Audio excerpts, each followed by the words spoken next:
మద్యం విధానంతో 8 నుంచి 10 కోట్ల రూపాయల ఆదాయం రానుందని అంబేద్కర్ కోనసీమ జిల్లా ఎక్సైజ్ సూపరింటెండెంట్ ప్రసాద్ వెల్లడించారు.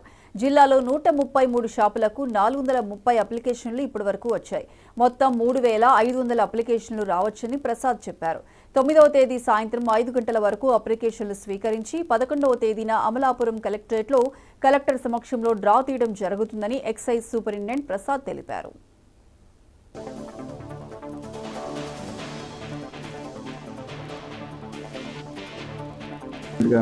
నేను అమలాపురం ఎక్సైజ్ సూపరింటెండెంట్గా deputy director district professional excise సూపరింటెండెంట్గా అమలాపురంలో జాయిన్ అయిన తర్వాత ఈ ప్రాసెస్ నూతన ఎక్సైజ్ మద్య విధానాన్ని మేము ప్రారంభించాము. ఈ ప్రారంభించడంలో మాకు 133 షాపులు కోనసీమ జిల్లాకి అలాట్ అయినాయి. 133 షాపులకు గాను మాకు ఇప్పటివరకు 430 అప్లికేషన్స్ వచ్చినాయి.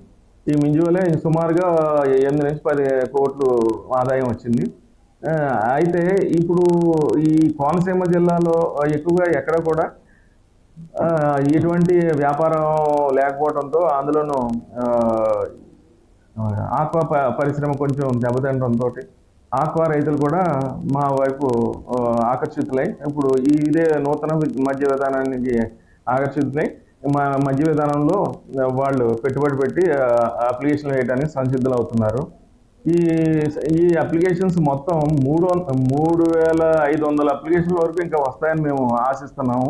నేను అమలాపురం ఎక్సైజ్ సూపరింటెండెంట్గా